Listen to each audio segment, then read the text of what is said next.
നമസ്കാരം. A Joseph, Thrissur. നമ്മുടെ മാധ്യമങ്ങൾ ശരിക്കും ജനങ്ങളുടെ ഭാഗത്ത് നിൽക്കേണ്ടതാണ്. ജനങ്ങളുടെ ഭാഗത്താണ് തങ്ങൾ നിൽക്കുന്നത് എന്ന തോന്നൽ ഉണ്ടാക്കുന്ന വിധത്തിലാണ് മാധ്യമങ്ങൾ എപ്പോഴും അവരുടെ മുഖം പ്രദർശിപ്പിക്കുന്നത്.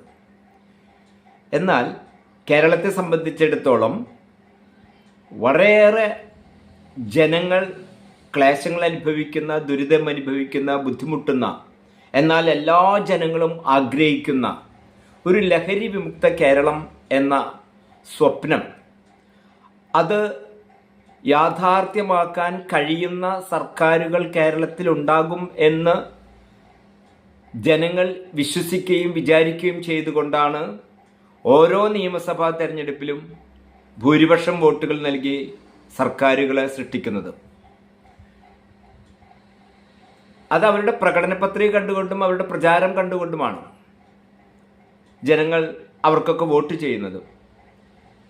1987 മുതൽ UDFന്റെ പ്രകടന പത്രികയിൽ പറയുന്നത് ഘട്ടം ഘട്ടമായി കേരളത്തിൽ മദ്യനിരോധനം കൊണ്ടുവരുമെന്നാണ്. അതിലൊരു ഘട്ടം എന്ന നിലയിൽ 96-ൽ UDFന്റെ മുഖ്യമന്ത്രിയായിരുന്ന ശ്രീ AK ആന്റണി ചാരായം നിരോധിച്ചു. തുടർന്ന് വന്ന UDF സർക്കാരുകളൊക്കെ മദ്യനിരോധനത്തിന് അനുകൂലമായ നിലപാടുകൾ സ്വീകരിച്ചുകൊണ്ട്, ഉദാഹരണത്തിന് പഞ്ചായത്ത് രാജ് നഗരപാലിക നിയമത്തിൽ ഇടതുപക്ഷ ജനാധിപത്യ മുന്നണി സർക്കാരുകൾ എപ്പോഴൊക്കെ അധികാരത്തിൽ വന്നിട്ടുണ്ടോ ആ സമയങ്ങളിലെല്ലാം പിൻവലിക്കാറുള്ള ഈ പഞ്ചായത്ത് രാജ് നഗരപാലിക നിയമത്തിലെ 232, 447 വകുപ്പുകൾ ഓരോ തദ്ദേശ സ്വയംഭരണ പ്രദേശങ്ങളിൽ എന്തൊക്കെ സ്ഥാപനങ്ങൾ സ്ഥാപിക്കാം, തുടങ്ങാം എന്ന് തീരുമാനിക്കാനുള്ള അധികാരമാണ് ഈ 232, 447 വകുപ്പുകൾ. ഈ 2 വകുപ്പുകളും ഇടതുപക്ഷ ജനാധിപത്യ മുന്നണി അധികാരത്തിൽ വരുമ്പോഴൊക്കെ പിൻവലിക്കും. തൊട്ടു പിന്നാലെ വരുന്ന UDF സർക്കാരുകൾ അത് പുനഃസ്ഥാപിക്കും. കേരളത്തെ ലഹരി വിമുക്ത സംസ്ഥാനമാക്കുന്നതിന് വേണ്ടി UDFന്റെ ഭരണകാലത്തൊക്കെ പലവിധ നടപടികൾ സ്വീകരിക്കാറുണ്ട്. UDFന്റെ അകത്ത് ഉള്ള മദ്യ ലോബി, ഒന്നുകിൽ മദ്യ കച്ചവടക്കാർ അല്ലെങ്കിൽ മദ്യപാനികൾ തുടങ്ങിയവരുടെ അതിശക്തമായ സമ്മർദ്ദത്തിൻ്റെ ഉള്ളിലും UDF അത് നടപ്പാക്കാൻ വേണ്ടി ശ്രമിക്കാറുണ്ട്. ഏറ്റവും ഒടുവിലെ UDFന്റെ സർക്കാർ ശ്രീ ഉമ്മൻചാണ്ടിയുടെ നേതൃത്വത്തിലുണ്ടായിരുന്നപ്പോൾ അവരന്ന് ഉമ്മൻചാണ്ടി സമ്പൂർണ്ണ മദ്യനിരോധനം നടപ്പിലാക്കുന്നതിന് വേണ്ടി കേരളത്തിലെ 724ഓളം ബാറുകളിൽ 29 എണ്ണം ഒഴിച്ച് ബാക്കിയെല്ലാം അടച്ചുപൂട്ടി. ഈ 29 എണ്ണം 5 സ്റ്റാർ ഹോട്ടലുകളാണ്. അപ്പോൾ മദ്യപാനം ഇനി 5 സ്റ്റാർ ഹോട്ടലുകളിൽ മാത്രം മതി, സാധാരണ ജനങ്ങളിലേക്ക് വരരുത് എന്ന് അവർ തീരുമാനിച്ചു. മറ്റ് ബിവറേജസിൻ്റെയും മറ്റ് മദ്യശാലകളും ഓരോ വർഷം 10% വീതം അടച്ചു പൂട്ടിക്കൊണ്ട് 10 വർഷം കൊണ്ട് കേരളത്തിൽ ആ രീതിയിലുള്ള മദ്യനിരോധനം നടപ്പാക്കാൻ തീരുമാനിച്ച് അവർ പ്രവർത്തനങ്ങൾ തുടങ്ങി. 2014 അത് ആരംഭിച്ചത്. 2016 ആയപ്പോൾ നിയമസഭാ തെരഞ്ഞെടുപ്പ് വന്നു. നിയമസഭാ തെരഞ്ഞെടുപ്പിൽ അതൊരു വലിയ ചർച്ചയായിരുന്നു ജനങ്ങളുടെ ഇടയിൽ. 10 വർഷം കൊണ്ട് കേരളത്തിൽ സമ്പൂർണ്ണ മദ്യനിരോധനം UDF വീണ്ടും വന്നാൽ നടപ്പാക്കാൻ ശ്രമിക്കും. അതിൻ്റെ തുടക്കം കഴിഞ്ഞിട്ടുണ്ട്. 2 വർഷം പിന്നിട്ടിരിക്കുന്നു. 20% മദ്യശാലകൾ അടഞ്ഞിരിക്കുന്നു. ഇനി വീണ്ടും UDF വന്നാൽ ബാക്കിയുള്ളവ അടയ്ക്കുന്നതിന് വേണ്ട നടപടികൾ ഉണ്ടാകും എന്ന് ജനങ്ങൾ പ്രതീക്ഷിച്ചു. ഇത് ഇടതുപക്ഷ ജനാധിപത്യ മുന്നണിയെ സംബന്ധിച്ചിടത്തോളം ഭയമുണ്ടാക്കുന്ന കാര്യമായിരുന്നു. ഈ ഒറ്റ കാര്യം കൊണ്ട് UDF വീണ്ടും അധികാരത്തിൽ വരുമോ എന്ന് അവർ വല്ലാതെ ഭയപ്പെട്ടു. ആ തെരഞ്ഞെടുപ്പിൽ അവർ അതിവ്യാപകമായി മദ്യത്തിനെതിരെ പ്രചാരണം നടത്തി. UDFന്റെ ഉമ്മൻചാണ്ടിയുടെ മദ്യനിരോധനം ഫലപ്രദമല്ല, ലോകത്തൊരു സ്ഥലത്തും മദ്യനിരോധനം വിജയിച്ചിട്ടില്ല, മദ്യവർജനം കൊണ്ടേ വിജയമുണ്ടാകൂ എന്നവർ പറഞ്ഞു പ്രചരിപ്പിച്ചു. ആ പ്രചാരത്തിന് ശക്തി കൂട്ടുന്നതിന് വേണ്ടി സിനിമാ നടന്മാർ ഒക്കെ രംഗത്തിറങ്ങി. അതിൽ KPAC ലളിതയും ഇന്നസെന്റും മുമ്പിൽ നിന്നിരുന്നു.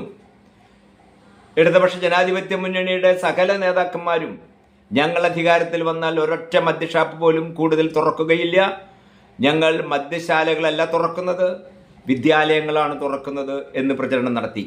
ഒരു തുള്ളി മദ്യം പോലും കൂടുതൽ കൊടുക്കില്ല. മദ്യവർജന നയം കൊണ്ട് ജനങ്ങളെ, മദ്യപാനികളെ സാക്ഷരതാ മിഷൻ കാലത്ത് നടത്തിയ പ്രചരണം പോലെ പ്രചരിപ്പിച്ച് മദ്യപാനികളെ അതിൽ നിന്നെല്ലാം മോചിപ്പിച്ച് ഒരു മദ്യവിമുക്ത കേരളം ഉണ്ടാക്കും എന്ന് പറഞ്ഞു. 10 വർഷം അവർ ഭരിച്ചു. ഒരാളെങ്കിലും മദ്യവർജനം കൊണ്ട് മദ്യപാനത്തിൽ നിന്ന് പിന്തിരിപ്പിക്കാൻ കഴിഞ്ഞിട്ടുണ്ടോ? ഇവർ തുറന്നത് മദ്യാലയങ്ങളാണോ വിദ്യാലയങ്ങളാണോ? 29 ബാറുണ്ടായിരുന്നിടത്ത് നിന്ന് ഇപ്പോൾ 900 ചില്ലാനും ബാറുകളിലേക്ക് ഉയർത്തി. മദ്യം സുലഭമാക്കി.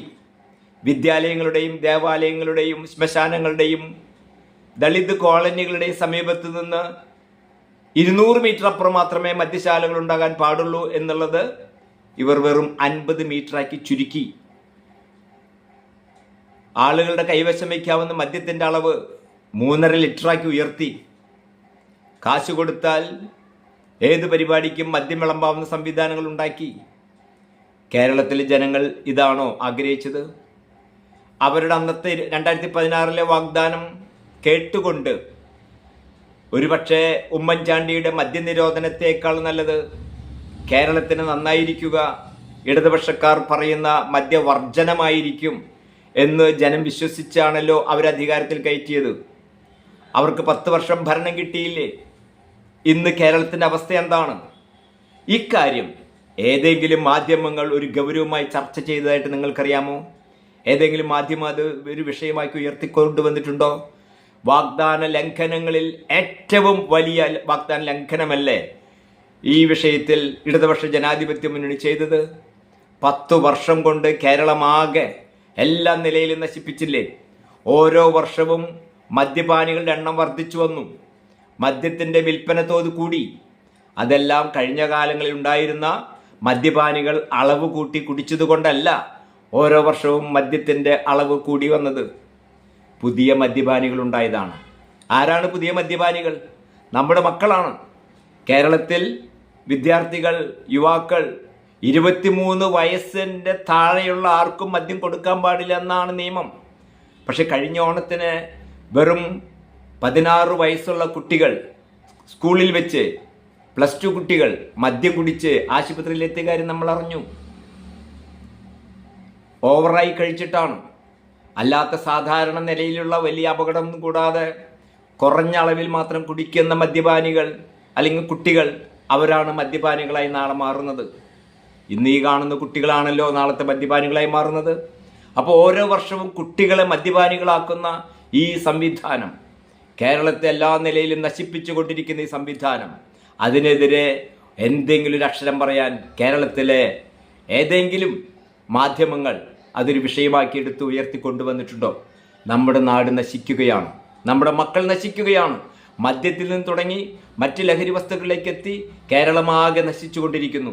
ഇപ്പോൾ മറ്റ് ലഹരി വസ്തുക്കൾക്കെതിരായിട്ടുള്ള വലിയ പ്രചാരണമൊന്നും കേൾക്കാനില്ല. എന്തൊക്കെയായിരുന്നു? വേണ്ട ബ്രോ, മറ്റ് ലഹരി വസ്തുക്കൾ ഉപയോഗിക്കരുത് എന്ന് തുടങ്ങിയിട്ടുള്ള പ്രചാരം, ഫ്ലാഷ് മോബും സെമിനാറുകളും ചർച്ചകളും പോലീസും എക്സൈസും ഒക്കെ നടത്തി.